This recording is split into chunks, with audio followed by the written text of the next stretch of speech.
Presentamos Geopolítica en RCR.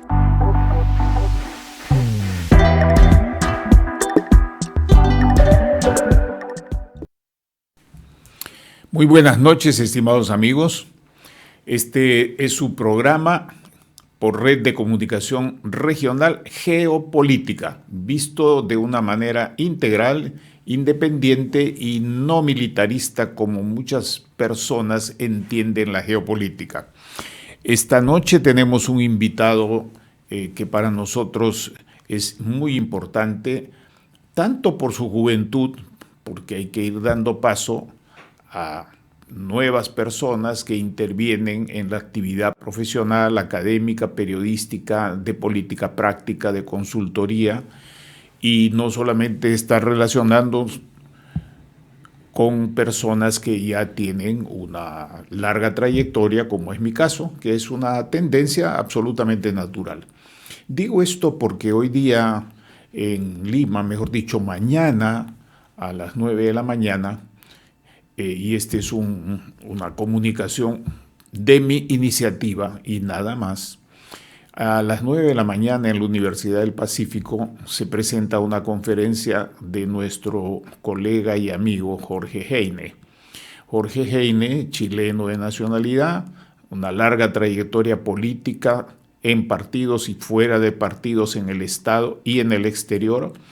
Ha sido embajador en 3 países claves: Sudáfrica, la India y la China, además de haber sido ministro de Estado en Chile, y ha publicado un libro muy importante con colaboraciones en la coedición de Carlos Ominami, distinguido intelectual chileno, pero que infelizmente no tiene para él, digo, no es mi opinión necesariamente, éxito político actual. Y el otro es Carlos Fortín, quien fue mi maestro cuando era muy joven, y que muchos años, más de 10 años, fue subsecretario o asistente del secretario de la Conferencia Mundial de Comercio y Desarrollo, con una responsabilidad muy importante, y otras en la OIT.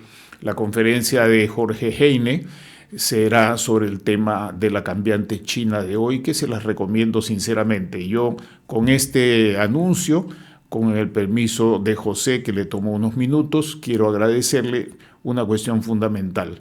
Cuando se inició este programa el 6 de junio del año 2022, tuve a Jorge Heine junto con Hugo Neira Samanés del Perú y Claire Viricel desde Santiago de Chile como fundadores de este programa, y los hemos tenido nuevamente algunas veces.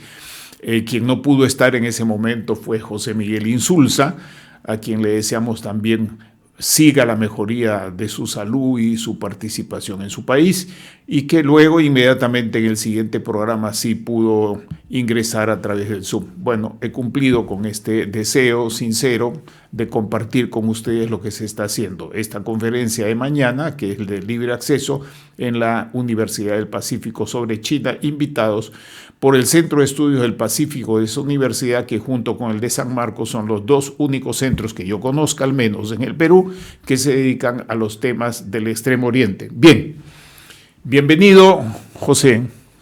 Muchas gracias por aceptar esta invitación, casi contra el cacho, como dicen en América Central, o sea, con muy poco tiempo, y nuevamente por tenerte en este programa. Me gustaría que compartieras de una manera clara y directa, como es tu costumbre, tanto periodística como académica, que compartas con nuestros amigos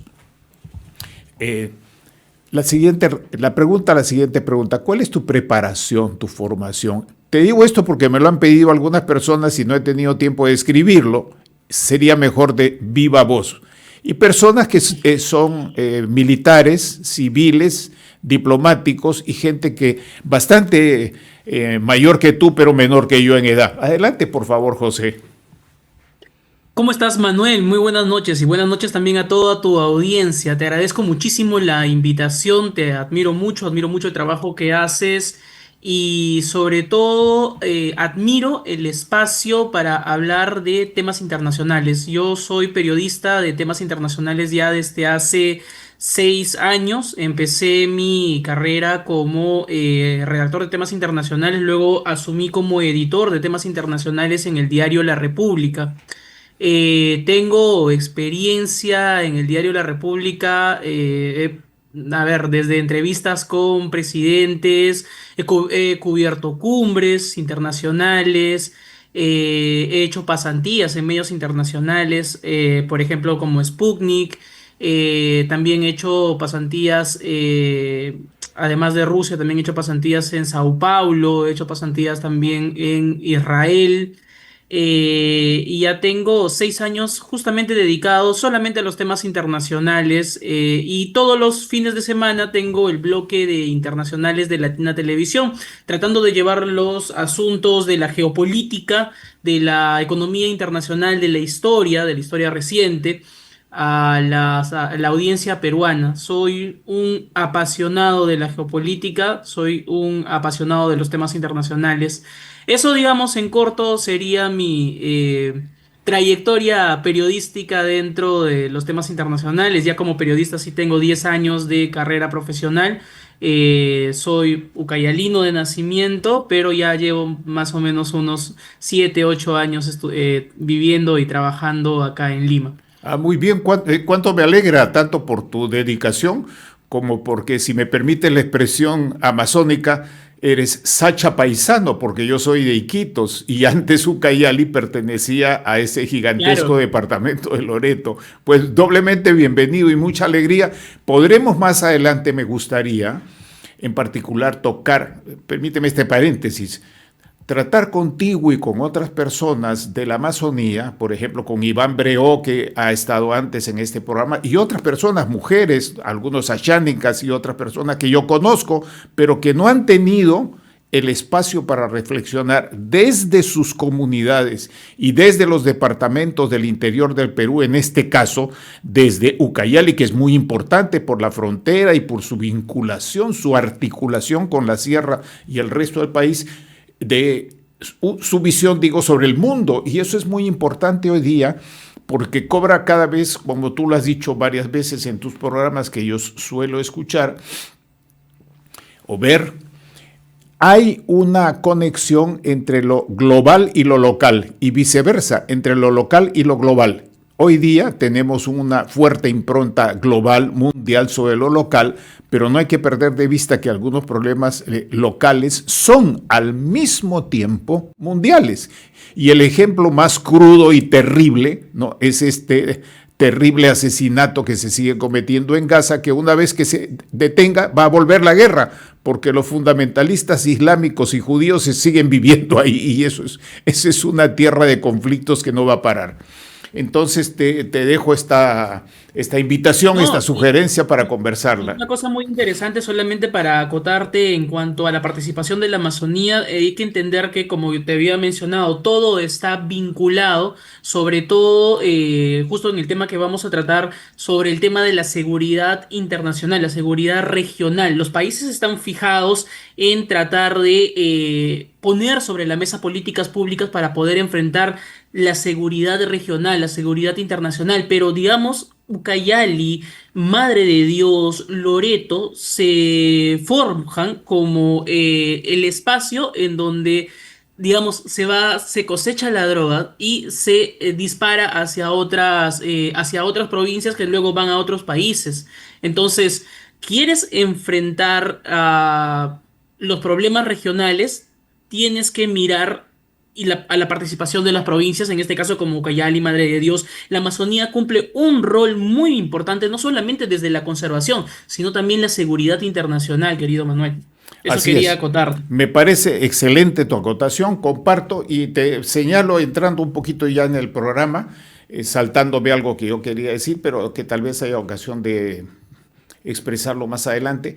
Resulta que en la reunión de Santa Marta, el único tema que ha sido mencionado en relación al Perú ha sido en las reuniones previas, la del canciller actual del Perú con otros cancilleres, sobre el tema de seguridad amazónica, sobre las redes transnacionales, la acción delictiva transnacional. Bueno, esa es una cosa. Y otra, que en la declaración de Santa Marta, de esta cumbre entre la CELAC y la Unión Europea, también se toca ese tema que tú has mencionado. Ahora, déjame hacerte un pequeño comentario, no para bajarte el interés, sino como una especie de desafío. Mira, yo a través de los años, desde mi juventud, he participado en muchas cumbres, al comienzo andinas, latinoamericanas, luego caribeñas, luego mundiales desde el extranjero y otras pocas de cuando regresé al Perú. Y las cumbres tienen un formato, y el formato está determinado por la circunstancia política y por la estructura y el peso de los poderes mundiales, regionales o continentales en cada una de las cumbres. Mi pregunta es, ¿esta cumbre para ti tiene algo nuevo o es una especie de reiteración de un canevazo o de un índice que uno podía decirlo de memoria? Esta cumbre va a tocar, no solamente porque la han convocado así, sino va a tocar los siguientes temas: 1, 2, 3, 4, 5, todos los temas posibles, sin ningún aterrizaje concreto. ¿Cuál sería tu reacción frente a esta reflexión que yo te hago? O si quieres, de la manera que desees, entrar directamente a tu mirada sobre esta cumbre, que es el motivo de la entrevista. Estimado Manuel, las cumbres son muy importantes siempre que tengan la participación, como tú dices, de los representantes políticos de más alto nivel, de más alta jerarquía, es decir, los presidentes. Porque entenderás tú, como una especie de costumbre diplomática, los presidentes acuerdan entre presidentes. Yo he tenido la oportunidad de hablar con presidentes que podían, digamos, acordar, negociar, tener mucho más rápido, tender rápidamente puentes para poder sacar beneficios entre ambos países, porque básicamente lo que quieren los países es win to win. En ese contexto, lo que busca o lo que buscaba, digamos, esta reunión de CELAC, que se supone que debió haber tenido a los máximos representantes políticos de estos 32 países que conforman esta parte latinoamericana de esta región, solamente ha tenido 9 representantes presidenciales, y en la región solamente tuviste a el presidente de Colombia, porque justamente eran los anfitriones, y luego tuviste al presidente de Brasil. Y el presidente de Brasil llegó justamente con una agenda para poner un tema más sobre la mesa. Un tema con el que tú y yo hemos empezado conversando y con el que sé que toda la gente, le interese o no le interese los temas internacionales, están relacionadas, que es el tema de la seguridad transnacional. Porque muchos de los problemas no son enteramente locales. Nosotros tenemos, y los países de nuestra región, tienen problemas con organizaciones transnacionales delictivas. Entonces, ese fue el interés de Lula da Silva, ¿no? Que intentó poner sobre la mesa para darle, como tú dices, otro lustre a que no solamente sea un acuerdo entre presidentes o entre los representantes políticos hablando y tratando de establecer, como tú dices, algunos puntos que finalmente terminan siendo texto o letra muerta, ¿no? O puntos que las misiones diplomáticas lo van a ir cumpliendo con el pasar de los meses. Lo que se buscaba era que todos participen, al menos de la representación en cuanto a seguridad. Pero ¿cómo tú puedes hablar de seguridad, querido Manuel, si no tienes la presencia en cuanto a presidente de Ecuador? O no tienes los vínculos. ¿Por qué? Porque los vínculos están como mínimo maltrechos. O como no tienes la presencia, por ejemplo, del presidente de Argentina. O no tiene la presencia de un representante de la misión diplomática de los Estados Unidos, porque los vínculos diplomáticos entre Colombia y los Estados Unidos han sido, digamos, puestos sobre la sombra. Y acá también hay un tema muy importante que ha denunciado, por ejemplo, Gustavo Petro, que dijo que hubo un interés por parte de los Estados Unidos de que no se lleve a cabo de una manera tan objetiva, tan beneficiosa esta reunión del CELAC, porque demostraba, si bien es cierto, es un poder representativo de Gustavo Petro sobre la región. Bueno, entre esas idas y venidas, como se dice en el argot tradicional, entre esos rifirrafes, se han llegado a acuerdos que en la práctica se va a esperar que sean completamente ejecutables, porque si no van a terminar siendo letra muerta. Nosotros tuvimos la representación de nuestro primer ministro, ¿no? Y también tuvimos la representación de nuestro canciller.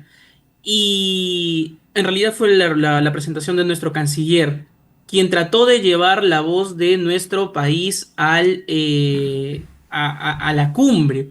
Sin embargo, digamos que la participación del presidente Gustavo Petro era tratar de meter un discurso que en la práctica no se veía, Manuel. Él dijo que fue un éxito. Sin embargo, dentro de las agendas internacionales, dentro de los cables internacionales, no pasó más que de ser una noticia. Así es, yo creo que, y eso es muy importante, lo último que has dicho, porque estás mencionando una fuente que alimenta todo tipo de reflexiones, de propuestas, de propaganda o de análisis, ¿no? Y en noticias internacionales, bueno, tenemos desde aquellas que están sancionadas por los Estados Unidos hasta otras que no gozan de su amistad, pero también tienes muchas otras independientes que van desde las grandes, Reuters, Associated Press, Deutsche Welle, la francesa, la italiana, la latinoamericana con sede argentina, hasta está Interpress Service, que es una de las más antiguas y que sigue en la línea de la ideología de la cumbre de Sao Paulo y de la política de Sao Paulo. Es una sobrevivencia que tiene esta empresa fundada y que hasta hoy es dirigida por mi viejo amigo, ya tiene sus buenas canas, creo que incluso más que yo, Roberto Savio, el italiano. Ahora bien, en el sentido de lo que tú has dicho, a mí me parece que al presidente Petro solo le faltó ir a misa para vestirse de gran anfitrión angélico que tratara de poner a todos. Y esto responde a un factor. Las cumbres siempre tienen un componente propagandístico de la sede, pero en la efectividad depende de las características y naturaleza de los acuerdos. Y permíteme añadir algo para tu comentario, pues, a ver si te coincides o no, o cuál es tu reflexión. La evidencia de lo declarativísimo de esta cumbre y del rito de pasaje del presidente Petro para fortalecer su imagen más que decisiones concretas, es que todo ha quedado librado a una agenda que se va en una especie que está de moda decir hace tiempo, copiando todo esto de los gringos, de los estadounidenses y de los del norte en general, una hoja de ruta. Ahora se dice hoja de ruta para cualquier cosa, ¿no? Entonces, la hoja de ruta va a operacionalizar los más de 40 acuerdos de esta cumbre. Y esa hoja de ruta va a quedar a cargo de una secretaría que sabe Dios cómo va a funcionar.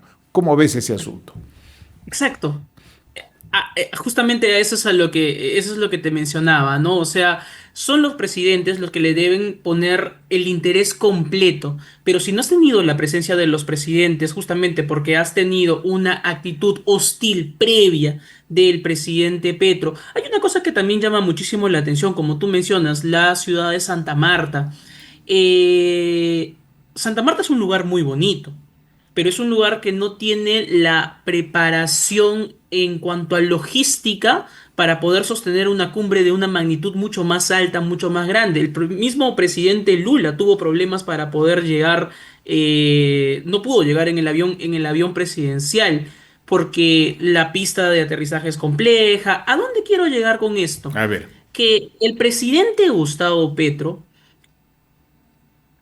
termina utilizando, como tú mencionas, este tipo de espacios, pero los termina alejando de la capital porque los problemas en la capital son complejos para el mismo presidente Gustavo Petro. Recuerda que tiene problemas, por ejemplo, en la zona de Boyacá, que es una zona que está cercana a la capital, a Bogotá. Tienes problemas también, por ejemplo, por la parte del Chocó, tienes problemas en la parte del Caribe. Entonces, como tú mencionas, o sea, el presidente Gustavo Petro termina captando la atención y trayéndolo hacia otro lado en lugar de la discusión, justamente para que no se vea el nivel de impacto o rechazo que en cierto modo tiene, porque se viene desgastando de cierto modo su gobierno. Pero cambiando saliendo de esa postura, quien ha tratado de poner la agenda en esta reunión, creo, desde mi punto de vista, querido Manuel, ha sido el presidente Lula, ¿no? Como te digo, tratando de poner la seguridad como uno de los puntos principales sobre la mesa. Y otro punto importante, que es la presencia de los Estados Unidos sobre el Mar Caribe, que no solamente es la presencia en cuanto a la seguridad regional, sino también es la influencia de los Estados Unidos sobre el Mar Caribe, un, digamos, extenso lugar sobre el cual todos los países tienen muchísimo interés y que además atañe la soberanía de tanto Venezuela, las decisiones políticas de Colombia o también la participación de otros países que están muy cerca, como por ejemplo República Dominicana, Puerto Rico, el mismo Brasil. Y todos ellos dijeron, ¿qué hace Estados Unidos bombardeando a las lanchas sin que nosotros como países podamos hacer nada? Y ellos mantienen el discurso de que lo están haciendo justamente por la seguridad de su país y combatiendo organizaciones narcocriminales. Bueno, ahí efectivamente hay una contradicción muy grande, ¿no? Entre el uso de la fuerza, hay un viejo libro que todos hemos estudiado, ¿verdad? El poder y la fuerza como medios de la política exterior. Y eso es absolutamente claro en el caso de Estados Unidos, que recurre a estos medios y a otros de carácter autoritario e impositivo, como son los aranceles, que luego negocia, ¿verdad? Pero ahí hay un estilo y una pauta muy clara. Sin embargo, no sé si tú vas a coincidir con lo que yo voy a afirmar ahora. Mi lectura, que no ha sido excesivamente detallista de cada párrafo de la declaración, pero mi lectura de conjunto y de algunos párrafos claves que atañen a seguridad, que atañen a inversiones y a otros temas calientes en la región, me lleva a la conclusión de que es una declaración light, ligera, bastante al estilo de los intereses europeos de en este momento de cuidarse de no decir muchas cosas. Y sin embargo, han tenido un pie de página que son las reservas de varios estados, no solamente gobernantes, sino de varios estados, hablando de nombre, Argentina y Panamá, que yo recuerdo en este momento. En consecuencia, esto nos lleva a otros temas, pero tú coincides. Eso también demuestra, Manuel, que hay muy poca, digamos, hay muy poco vínculo, hay muy pocos trabajos de estrechamiento de lazos por parte de los países, hay muy poco trabajo consensuado entre los ministerios, entre las cancillerías, justamente para hacerle frente.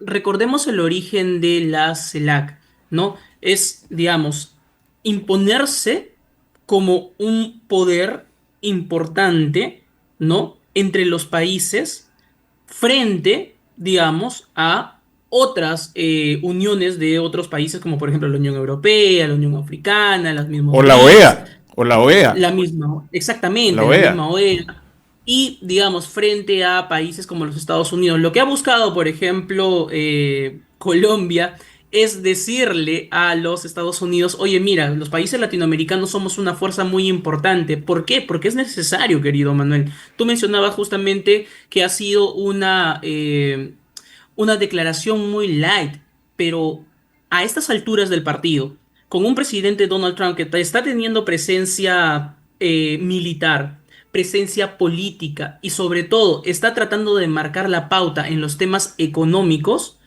cuando Trump lanza el grito al cielo y dice aranceles, los países ya no coordinan en bloque. Los países tienen que coordinar directamente con los Estados Unidos. Entonces, dime tú dónde está la fuerza como bloque. Es Y que no hay fuerza como bloque porque también las ideologías se deja de lado el pragmatismo diplomático y las ideologías comienzan a representar en cuanto a los países. Recuerda, hay un canciller, un ex canciller, el ex canciller Gilberto Murillo, una persona muy bien preparada, una persona que tiene muchísimo acercamiento a los Estados Unidos, una persona formada también en los Estados Unidos, que ha podido amainar las tensiones en su momento entre los Estados Unidos y Colombia. Sin embargo, tras la salida de Murillo, y teniendo a Gustavo Petro llevando las riendas del trabajo diplomático, de las relaciones diplomáticas entre Colombia y Estados Unidos, fue cuando Colombia y Estados Unidos llegaron al punto más álgido de las tensiones. Entonces, el trabajo diplomático es muy importante, pero siempre que los presidentes mantengan una postura de negociación, una postura abierta y una postura sumamente pragmática, como lo hace Lula en Brasil.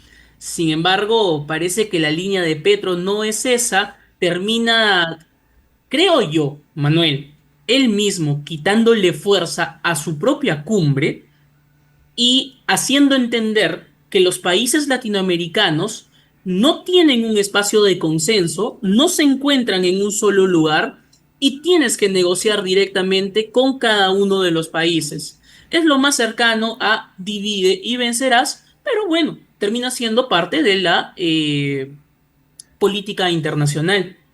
Así es, ahora eso pone en evidencia algo que lo voy a expresar de una manera un poco cruda, ¿no? Sobre ese Petro no se construirá la iglesia de la CELAC.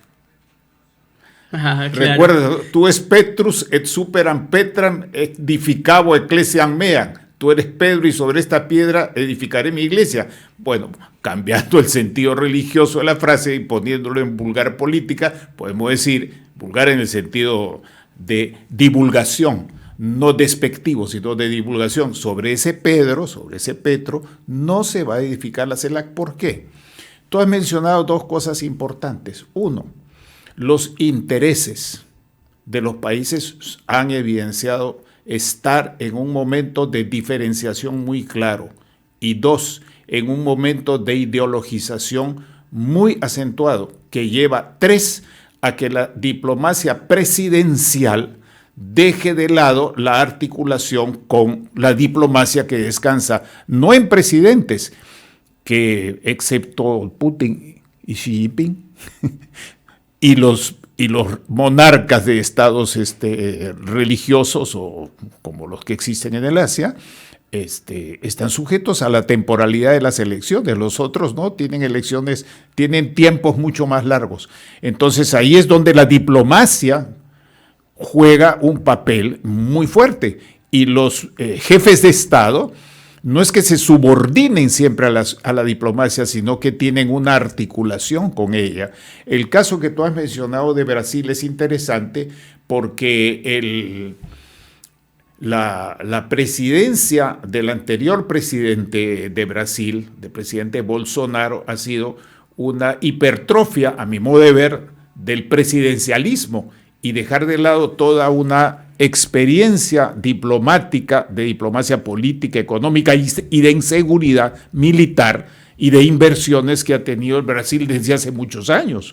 No rompió 100% con el periodo militar, no rompió con el periodo de la transición democrática, a pesar de que tuvo altibajos muy importantes. Entonces, en resumen, tú coincidirías en el hecho de ver un crecimiento muy grande del poder estadounidense en estos momentos, pero que a su vez está sujeto a un tiempo, elecciones, a un mandato interno, y está sujeto a las contradicciones que está viviendo. Y dos, a las limitaciones que tiene el ejercicio de una política exterior excesivamente presidencialista y ideológica, ¿no?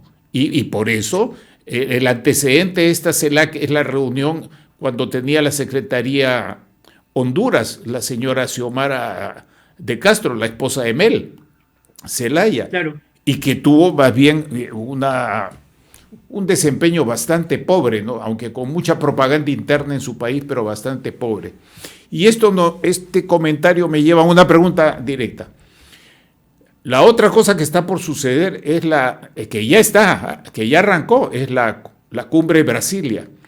Y algunos de los que han ido, de Europa, que han ido a esta reunión, que ha sido hiperdeclarativa, muy declarativa, no van a ir a la reunión de Río. ¿Cómo ves tú este tránsito? ¿Cómo aprecias tú esta situación? Sucede mucho también que los países están también atravesando y preocupándose mucho en sus situaciones internas. Por ejemplo, Ecuador la próxima semana tiene elecciones de referéndum. Unas elecciones importantísimas para el presidente Daniel Noboa porque va a depender de ello, entre otras cosas, la presencia militar, en este caso de los Estados Unidos, sobre Ecuador. Una cosa que se había, digamos, quedado atrás durante el gobierno del expresidente Rafael Correa. Pero también tiene, por ejemplo, la llegada o digamos, tal vez sea en primera vuelta, de un nuevo presidente de Chile, que también va a marcar la diferencia entre las preocupaciones, por ejemplo, de los mercados en Chile y vas a necesitar la presencia política de tu presidente en Chile, tratando de sobrellevar la situación local. Luego tienes otras actividades importantes. El presidente de Bolivia, por ejemplo, recién está llegando al país, pero está llegando en una crisis en donde no hay combustibles, no hay dólares. Y luego también tienes al presidente del Perú que ha decidido recorrer el país porque necesita, sobre todo, tratar de dejar la presidencia con un nivel de popularidad alto, pero también porque hay un problema para enfrentar la delincuencia.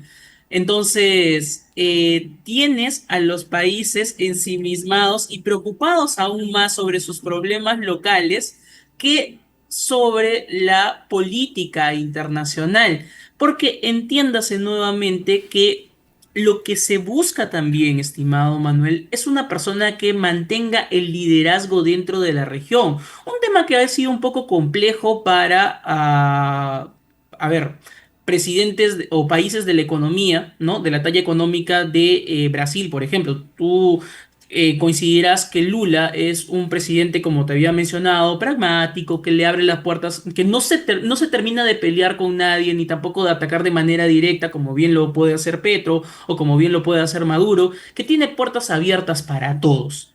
Sin embargo, hay que también tener en cuenta que la actitud de estos presidentes no termina o no condice o no es congruente con aquello que afirman o firman. Te pongo un ejemplo. Así es, a ver. Se han firmado cerca de 52 puntos, se han firmado 52 puntos en esta última cumbre del CELAC, ¿no?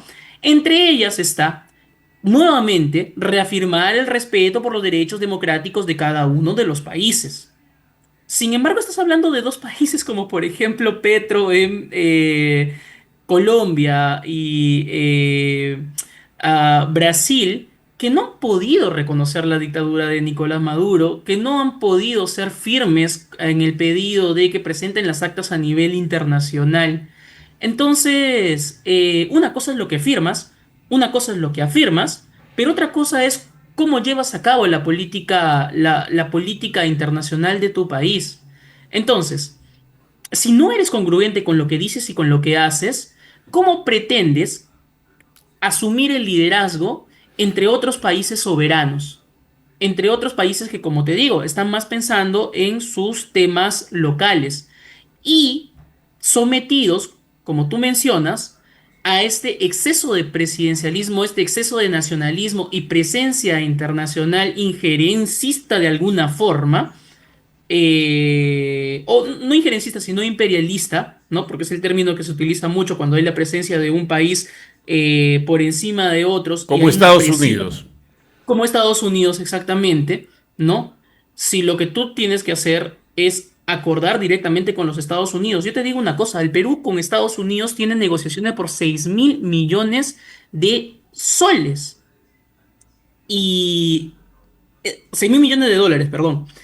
Y esto es muy importante porque después de China, y casi a la par, son nuestro segundo aliado comercial mucho más importante. Entonces, eh, tratar de pelear con este aliado no le favorece mucho al país. Y lo mismo pasa con Ecuador, que está tratando de llevar, que está tratando de ser, digamos, el nuevo aliado militar estratégico que ya Colombia dejó de ser.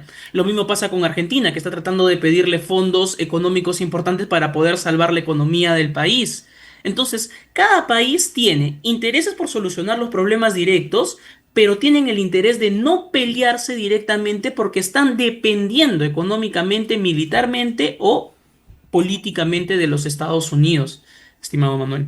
Sí, y eso me permite brevemente añadir lo siguiente. En el caso del presidente Petro, el- hay que hacerse una pregunta que mucha gente se queda solamente en la declaración y en la interpretación ideológica.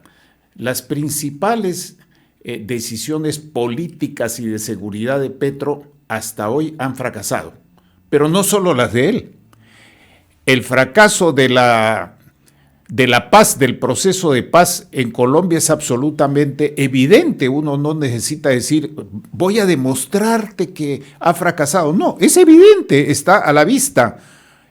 Y contó con la participación de Noruega, Estados Unidos, el Vaticano, Francia, Cuba, todos ellos conversando en La Habana con premio Nobel y todo eso. Pero ¿cuál es el resultado? El resultado es que hoy día en Colombia tienes un poder muy grande focalizado en sus principales áreas vitales, que son el Caribe, que es la frontera con Venezuela, y luego Ecuador y el Perú. Ahí están presentes y en la parte central con mucha fuerza tanto delincuentes comunes o terroristas, a los cuales se les quita la categoría de terroristas para llamarles guerrilleros, a fin de poder negociar, porque ningún Estado negocia con terroristas, ¿no? Así es. Salvo en el caso de Israel y de otros que negocian entre sí, porque ambos cometen actos de terrorismo. Pero eso Pero dicho sea, imagínate, Manuel, no hay ni siquiera convergencia, ¿no? Porque, por ejemplo, si tú quisieras que conversar con Gustavo Petro para tratar de poner políticas públicas para poder enfrentar o para poder ayudar a Colombia a enfrentarlo, tendrías que conversar entre Gustavo, tendría que haber una conversación entre Gustavo Petro y Venezuela. Pero si al Perú no le gusta eso, o si o a Ecuador no le gusta eso, no quiere conversar con Venezuela, entonces cada quien termina, como se dice, disparando para su propio lado. No hay una convergencia, no hay puntos principales sobre la mesa y simplemente el acuerdo queda en nada. así es, y eso se ha revelado en esta cumbre. Perdóname que te interrumpa. Falta México. México ha pasado, ha pasado en esta cumbre con un perfil sumamente bajo, tanto en representación como en la promoción de cosas. Por eso es una cumbre casi como quien dice de una declaración que pone de acuerdo a todos, porque todo el mundo está de acuerdo en que no se dice nada concreto ni nada firme en relación a algo que choque con sus intereses. Claro, pero hay que tener muchísimo cuidado porque, digamos, el mensaje que estás dando a nivel internacional es que las cumbres no sirven para nada y esto no fue, y esto no es así. Si bien es cierto, por ejemplo, tú mencionas el tema de México, México recientemente estaba enfrentando un problema social, criminal sumamente fuerte con el reciente asesinato del alcalde de Uruapan, que ha sido un golpe sobre la imagen de la presidenta Claudia Sheinbaum, que ha fortalecido a sus opositores. Y bueno, también la presidenta recientemente ha tenido algunos episodios de acoso y hay problemas de ciertos problemas sociales que México prefiere enfrentarlos de manera directa. Pero nuevamente, es más allá de los problemas locales, es importante darle el peso al multilateralismo, pero el multilateralismo requiere un trabajo de líderes que coordinen constantemente y para ello se necesita un líder de categoría. Estados Unidos no lo logra. Estados Unidos no lo logra porque también tiene intereses nacionalistas. Entonces la pregunta es, quién termina poniéndonos a todos sobre la mesa a conversar y hacer entender a la opinión pública internacional que la geopolítica finalmente sí tiene salidas y sí puede darle solución a los problemas internacionales. Como te digo, no podemos solucionar o no podemos enfrentar directamente al Tren de Aragua si es que no conversamos, si es con Ecuador, con Colombia y principalmente con Venezuela. No podemos enfrentar el crimen que viene por parte de los choneros, los lobos, el tráfico que sale a través de el Caribe, ¿no? O que sale a través de Guayaquil, si es que, como te digo, nuevamente no coordinan con la policía peruana o con la policía boliviana. Por ejemplo, es importante que se tenga en cuenta la Amazonía peruana, porque en la Amazonía peruana está el Comando Vermelo, que recientemente ha sido, ha sufrido un golpe en la capital de Río de Janeiro. Y es que estamos hablando de que estas organizaciones son transnacionales. Y por el hecho de ser transnacionales, requiere el interés de los países. Entonces, yo considero, estimado Manuel, que el liderazgo político internacional no debe dar la señal de que la geopolítica no lleva a nada y que las cumbres no llevan a nada. Pero para eso, los presidentes tienen que ser lo suficientemente maduros, ¿no? Para poder entablar un diálogo que pondere la autonomía de los países, la soberanía de los países, pero sobre todo los intereses como región. Yo coincido bastante con lo que dices. En lo personal, he tenido que trabajar en ese ambiente durante muchos años con distintos organismos del sistema de Naciones Unidas, muy corto, en un periodo de menos de 4 años en Centroamérica con el contratado con fondos del Banco Interamericano de Desarrollo, nada extraordinario, cosas más bien domésticas, pero sí en otras cumbres y asistiendo a varios presidentes centroamericanos. Por ejemplo, el caso de las cumbres de los presidentes centroamericanos después de la posguerra va en la línea de lo que tú dices, porque se dio la conjunción que después de la guerra de Centroamérica, cuando se llega a los acuerdos de paz, a partir del acuerdo de Tela en Honduras y luego otros más, y que se ha tenido premios Nobel al presidente de Costa Rica y todo eso, los presidentes acordaron una cosa bien práctica, que es a la que tú estás apuntando y que yo quiero, me gusta lo que tú dices, y es tener una secretaría técnica de los presidentes que fueron convocados para resolver una sola pregunta: ¿por cómo podemos utilizar mejor el dinero para los asuntos sociales y de asistencia a los que han sido golpeados por la guerra, si es que están siendo mal utilizados o no utilizados? Y la respuesta fue bien concreta: no se utilizó casi nada de ayuda externa, sino que se movilizaron recursos propios. Y Panamá, que no estuvo directamente en la guerra, aunque era parte de la logística, todo el mundo sabe eso, Panamá sirve para eso, y no solamente para el blanqueo de dinero, sino sirve para muchas cosas. Es un país muy importante, multifuncional. Panamá logró movilizar de sus propios recursos más de 500 millones de dólares, y otros países también. Entonces ahí se da el requisito que tú estás apuntando: convergencia de los líderes, de los presidentes de turno en este caso, porque van cambiando con las elecciones, y continuidad de un componente diplomático y técnico, y en ese sentido estas cumbres no lo tienen, porque la CEPAL ha dejado de jugar ese papel. Manuel, yo tuve la oportunidad de en 2018, en 2022, entrevistar al presidente de Colombia, al expresidente de Colombia, Iván Duque, previo a la cumbre de Prosur que se iba a dar justamente en Cartagena de Indias. Y hablaba con el presidente la importancia de tener aliados, como en ese momento estaba el presidente de Chile, el expresidente Sebastián Piñera, ¿no? Y el mundo estaba saliendo y estaba recién conectándose después del periodo de pandemia.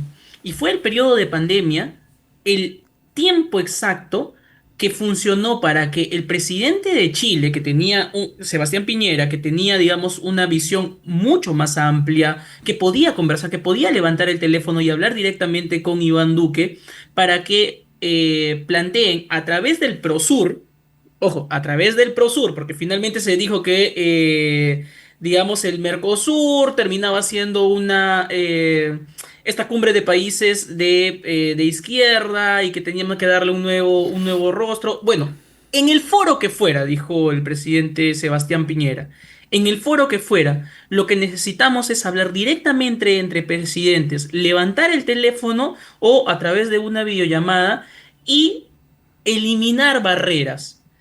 Cuando hablé con el presidente Duque, estimado Manuel, me dijo, los presidentes no nos damos consejos. Los presidentes lo que hacemos es establecemos acuerdos. Por eso es que los presidentes hablan entre presidentes. Porque no hay barreras de, bueno, voy a consultar qué es lo que opina mi gobierno. Voy a ver si esto el Ministerio de Economía. No, simplemente terminas diciendo en la práctica, ¿no? Como dicen en la Realpolitik, ministro de Economía, ten esto, haz esto, facilita esto, habla con el ministro de Exteriores, habla con el ministro de Producción, habla con el ministro de Hidrocarburos.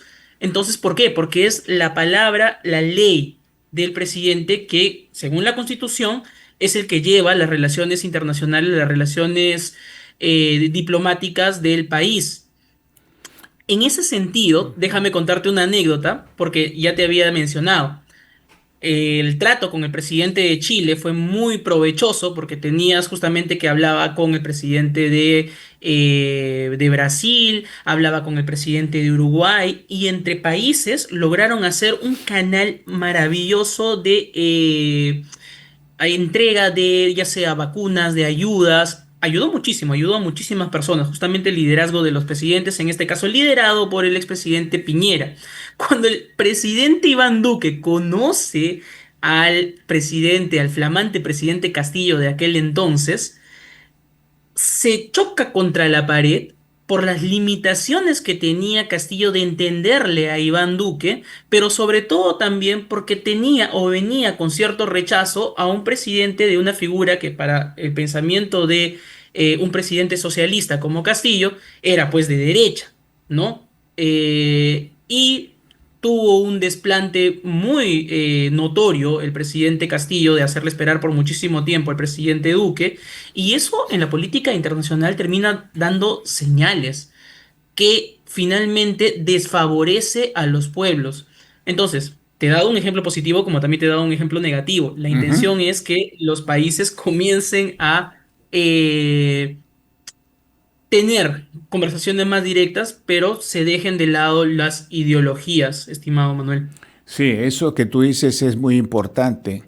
El- lo que pasa es que Castillo es socialista con tres comillas porque ha estado en Acción Popular, ha estado en el SUTEP, es amigo del Movadef. Y el problema ahí debe haberlo tenido quien era su canciller. No sé si en ese momento era Óscar Maurtua, una persona muy preparada, pero no se puede apoyar de una manera efectiva, por mucho que uno quisiera, no voy a interpretar en ningún otro sentido las cosas, sino uno no puede apoyar si que la persona no da la talla, pues, y ese es el problema. Mira, el ejemplo de Centroamérica que yo he estado recordando mucho en la tarde a partir de esta, y termino con esta observación para darte la palabra. El acuerdo de los presidentes centroamericanos fue entre un presidente de Guatemala, que inicia el proceso, que era Vinicio Cerezo, que en ese momento era demócrata cristiano y que no recibió ningún reconocimiento como sí el socialdemócrata por la correlación internacional que le favoreció, que era sin decir ningún desmedro por su desempeño local en Costa Rica o en Centroamérica, sino porque la relación internacional geopolítica le favoreció el presidente Arias, que tuvo el premio Nobel. Pero el presidente de Honduras era un presidente de derechas. Incluso tenía un canciller muy derechista que salió a ser corregido por un vocero militar que estaba a favor del acuerdo de paz. ¿Por qué razón? porque ya los servicios de inteligencia, los servicios militares y los servicios diplomáticos se habían puesto de acuerdo en el acuerdo de paz. Y claro, eso es lo que está detrás de lo que estás diciendo, porque a diferencia de una persona ya no joven que se escandaliza porque la KGB tuvo relaciones con el gobierno de Velasco, desconoce una cosa absolutamente elemental, mi querido Watson, como diría el autor Conan Doyle, y es que hasta en guerra, como ocurre con los acuerdos de Abraham en Israel, los servicios diplomáticos, de inteligencia, militares, civiles, culturales, religiosos o amigos, siempre están conversando. ¿Para qué? ¿Para tratar de ganar o para evitar perder? En ese sentido, creo que te agradecería un comentario final sobre esta idea. ¿Por qué no promover entonces un periodo de acercamiento muy fuerte para el Perú? En el marco de la relación con China y de los intereses estadounidenses y de nuestra situación inseparable con el Brasil, principalmente por la frontera, pero no solo con el Brasil, sino con Chile, Bolivia, Colombia y Ecuador, ¿por qué no promover un fuerte esfuerzo técnico y político independientemente de quién gane o quién pierda las elecciones? ¿Qué te parece la idea? Eso es sumamente bueno, querido Manuel, porque como tú mencionas, a veces no vemos la magnitud de lo que tenemos a nuestro costado. Si tú bien mencionas, Brasil es nuestro principal aliado, pero no, nuestro nivel de comercio con Brasil es bajísimo. Es muy poco. Si nosotros queremos mandar comercio a Brasil, tenemos que hacerlo, imagínate, a través del canal de Panamá. Y esos son muchísimos años, digo, muchísimos días de viaje. Y sin embargo, Brasil, por ejemplo, que tiene tiene obviamente muchísimo más inversión que nosotros allá. Ellos tienen mucho más inversión acá. Sin embargo, nosotros tenemos muchísima proyección o podríamos tener muchísima proyección económica si es que uniéramos la Amazonía con el Brasil, si es que nosotros, digamos, intercambiáramos más comercio con Chile, por ejemplo, si nosotros tuviéramos mayores caminos hacia Ecuador. O sea, es muy importante que la diplomacia peruana, como tú mencionas, no se detenga por los problemas políticos. No sé si a ti te ha pasado a nivel internacional, te terminan diciendo muchos amigos, ¿no? Perú, ahora con qué presidente están, o por qué Perú siempre tiene mismos problemas de que no tiene presidentes. Claro, nuestra economía se mantiene sólida, pero nuestra diplomacia también debe mantenerse sólida. Que así, Nuestra diplo- efectivamente, y ahí hay que hacer un esfuerzo muy claro. Muchos diplomáticos se sienten mal cuando uno critica la diplomacia. Entonces, eso es más o menos como decir, nosotros somos intocables. Oiga, no tanto ni tampoco, porque usted es parte del sistema político, usted es un ciudadano, usted es un servidor. Aquí no hay intocables, ni el Ministerio Público, ni el Poder Judicial, ni el Servicio de Inteligencia. Lo importante es tener objetividad, evidencias o elementos sólidos para discutir las cosas y tratar de ser imparcial y constructivo.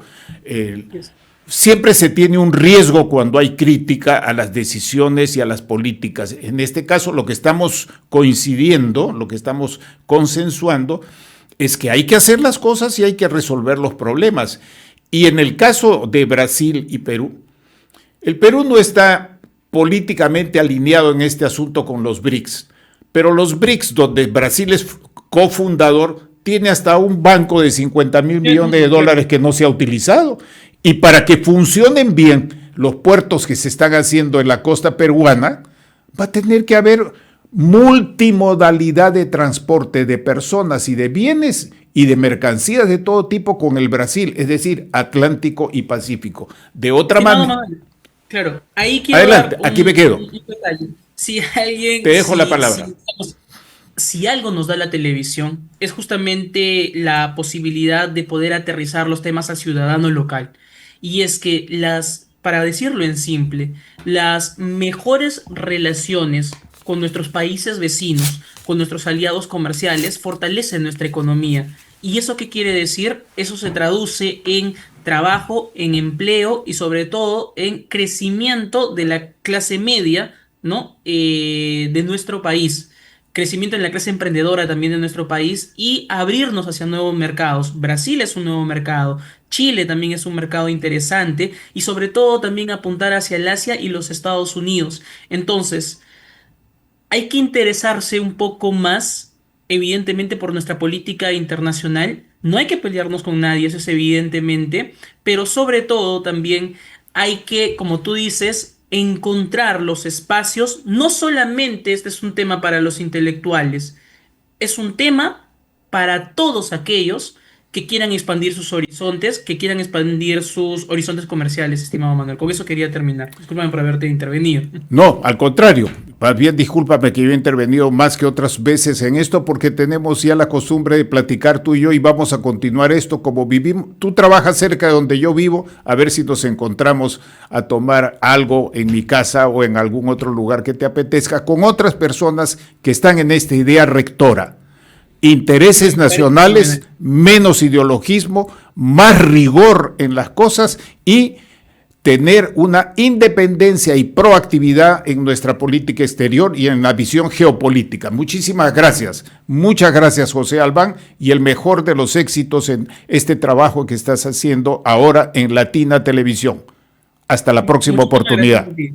Muchísimas gracias a ti y felicidades por este maravilloso espacio que tienes. Hasta luego. Hasta luego. Hemos presentado Geopolítica en RCR.